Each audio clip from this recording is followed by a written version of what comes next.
देखिए, सीटेट का नोटिफिकेशन आ गया है और सीटेट के फॉर्म भी भरे जा चुके हैं 2024 के। इसका एग्ज़ाम होना है आपका 7 जुलाई को और आपके पास ऑलमोस्ट 3 मंथ हैं इसकी प्रिपरेशन करने के लिए। तो सबसे पहले तो मैं बता देना चाहूँगा कि जो भी इस वीडियो तक पहुँचा है उसको सीटेट की बेसिक इन्फॉर्मेशन है, सीटेट किस चीज़ के लिए होता है, सीटेट के बेनिफिट्स क्या हैं और सीटेट के काम क्या है। पर फिर भी मैं थोड़ा बता देना चाहूँगा, कुछ चीज़ें क्लियर कर दूँ।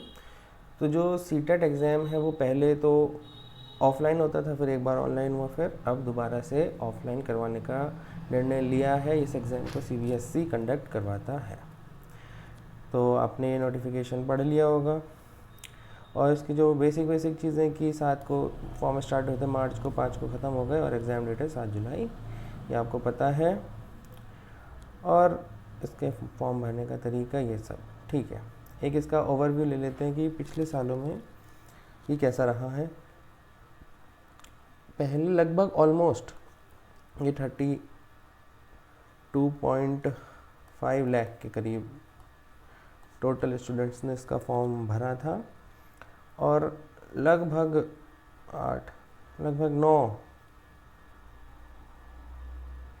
9.5 लाख के करीब इसको पास कर पाए। तो आप इसमें देख सकते हैं कि जो नॉन क्वालिफाइंग कैंडिडेट्स हैं वो कितने ज़्यादा है। 23 लाख जो कैंडिडेट हैं वो इसको क्वालिफाई नहीं कर पाए हैं। और उनका बेसिक रीज़न क्या हो सकता है जो मुझे लगा है आज तक, एक तो होता है कि ये पेपर 1 और पेपर 2 दोनों की बातें कर रहा हूँ मैं। तो पेपर 1 में जो बेसिक मेन रीज़न होता है वो होता है मैथ का पेपर।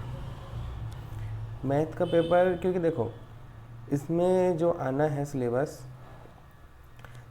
तो काफ़ी नॉर्मल सा ही होता है, इसमें कुछ हार्ड एंड फास्ट इसमें कुछ है नहीं, मतलब बहुत ज़्यादा हार्ड हो ऐसा कुछ है नहीं। पहला पेपर फर्स्ट में, और टाइम भी इनफ मिलता है, 2.5 घंटे का टाइम मिलता है, 150 क्वेश्चन है। अगर आप बहुत आराम से भी इस क्वेश्चन को करना चाहें तो 1 मिनट मिलता है एक क्वेश्चन के लिए। और जो जीके के क्वेश्चन हैं या वैसे क्वेश्चन हैं इंग्लिश के, हिंदी के, या जो भी लैंग्वेज के क्वेश्चन हैं, संस्कृत के, उर्दू के, तो वो आप आसानी से क्या है 10 से 20 सेकंड में उसका क्वेश्चन पढ़ के आप कर सकते हैं। तो जो टाइम कंज्यूमिंग फैक्टर जो सब्जेक्ट एक मैथ में ज़्यादा टाइम लगता है फर्स्ट पेपर में, पहला जो इसमें सब्जेक्ट है वो है CDP, child development and pedagogy.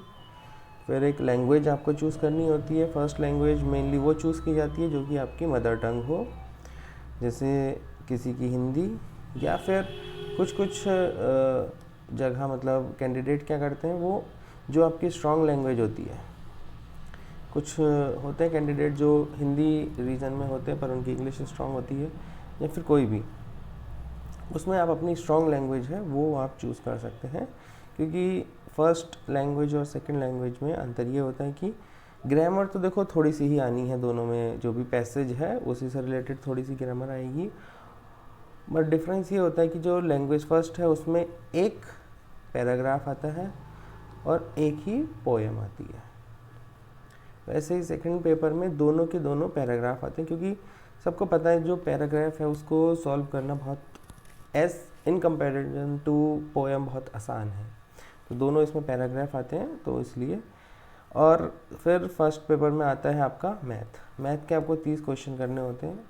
अभी मैं इसका सिलेबस दिखा दूंगा आपको जो नोटिफिकेशन उन्होंने दिया है। और आपकी जनरल स्टडीज़ इसमें आपकी SST प्लस करंट कभी कभी प्लस साइंस। करंट अफेयर कभी कभी पूछ ले जाते हैं, क्योंकि पूछने की कोई लिमिट नहीं है, पर इस पर हम फोकस नहीं करेंगे और करना भी नहीं चाहिए, क्योंकि करंट अफेयर की कोई सीमा नहीं है। तो बेसिकली इसमें आपका SST और साइंस।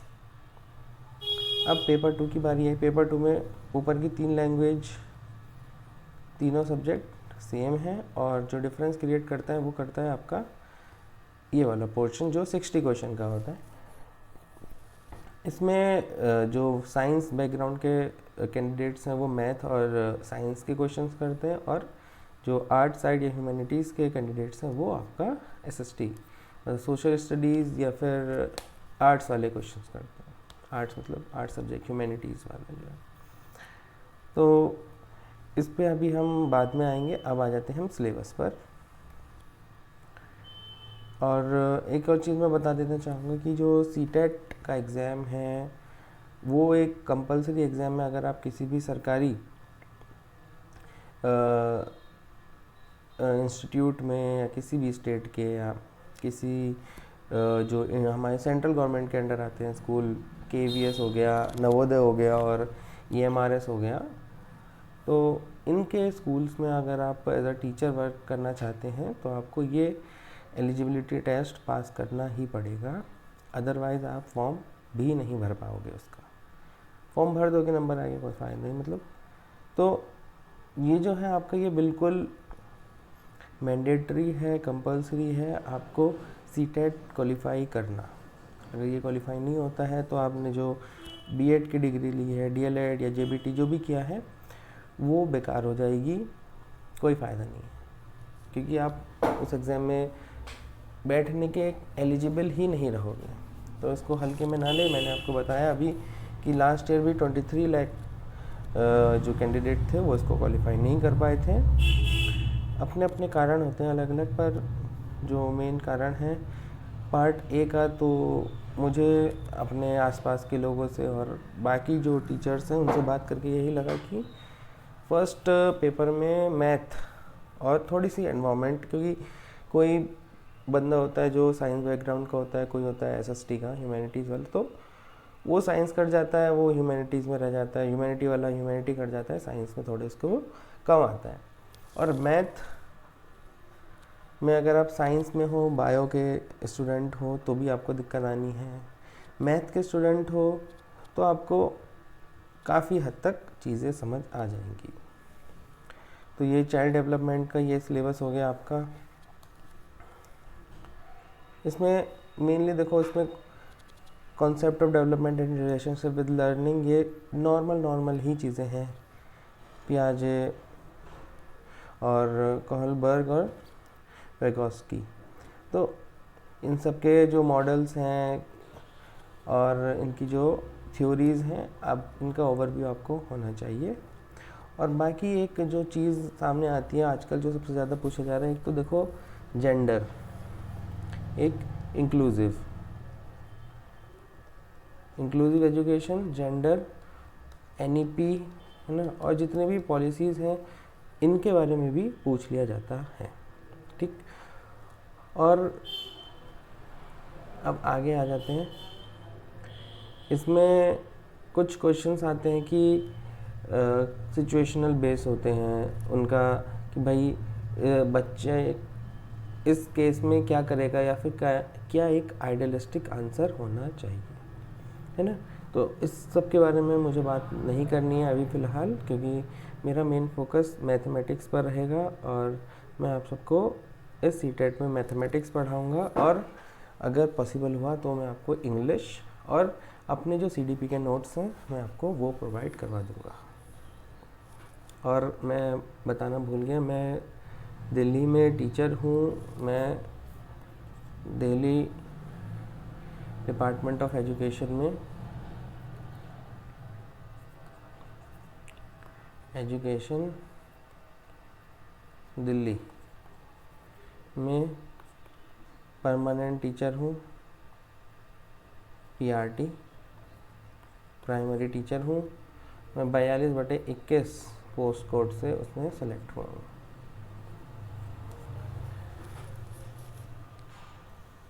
तो मैंने ये क्वालिफाई किया है, तो I think I can guide you well. और जो इसमें मैथ के कुछ टॉपिक्स हैं हम उनको देख लेते हैं पेपर फर्स्ट में। पेपर सेकंड की बात हम किसी और वीडियो में करेंगे। तो जो पेपर फर्स्ट में है वो है ज्योमेट्री में बहुत ही आसान आपका, मान लीजिए फॉर्मूला बेस्ड, जैसे कोई ट्राइंगल है ना, उसका एरिया निकालने को दिया जा सकता है, या फिर उसकी मीडियन हाइट या हाइट दे रखी है उस ट्राइंगल की, आपको उसका बेस पता करने को दिया जा सकता है इक्विलेटरल ट्राइंगल की, या फिर सर्किल दिया जा सकता है, सर्किल में बहुत ही बेसिक चीज़ें होती हैं कि ये एंगल बता दो, ये बता दो, वो बता दो, वो सब हो सकता है, ठीक है। शेप्स एंड स्पेशल अंडरस्टैंडिंग, ये भी कि ये वाली शेप है, कोई फिगर दी जाती है कि उसमें कितने शेप्स बन रही हैं, है ना, क्या इसमें ये चीज़ फिट हो सकती है, कभी कभी ऐसे क्वेश्चंस भी आ जाते हैं। और सॉलिड एंड राउंडेड मतलब इसमें 3D में इमेजेस आती हैं कि आपको सोचना होता है कि यार ये चीज़ के अंदर कितने बॉक्सेस होंगे, तो इस टाइप के जो क्वेश्चंस होते हैं वो। और नंबर्स, जो नंबर सिस्टम वाले क्वेश्चंस होते हैं, एडिशन सब्ट्रैक्शन, ये नॉर्मल बेसिकली ये आता है आपका वेट का, लेंथ का, जो यूनिट चेंज वाले एडिशन सब्ट्रैक्शन है वो आ जाते हैं। मल्टीप्लिकेशन सिंपल, वो भी इस पर बेस्ड क्वेश्चन आ सकते हैं, जो भी रियल लाइफ बेस्ड सिचुएशंस हैं जो उस पर इसके क्वेश्चन बनते हैं। डिवीज़न भी सेम है। मेंसुरेशन में आपका एरिया, वॉल्यूम, ये सब चीज़ें आ जाती हैं। लेंथ किसी की भी फाइंड करने के लिए।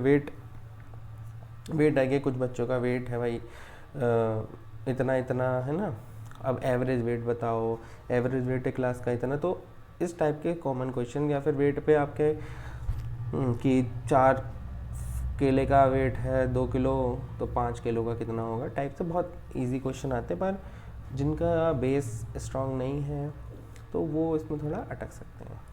एक आ गया आपका टाइम। तो टाइम में भी जो नॉर्मली क्वेश्चंस होते हैं वो भी कि घड़ी वाले क्वेश्चन आ सकते हैं। देखो कभी कभी कि ये घड़ी लेट चल रही है, इधर चली जाएगी, कितना, ये हर 10 मिनट में थोड़ी पीछे हो जाती है, तो मान लेते हैं 3 घंटे में कितना पीछे हो जाएगी, है ना। या फिर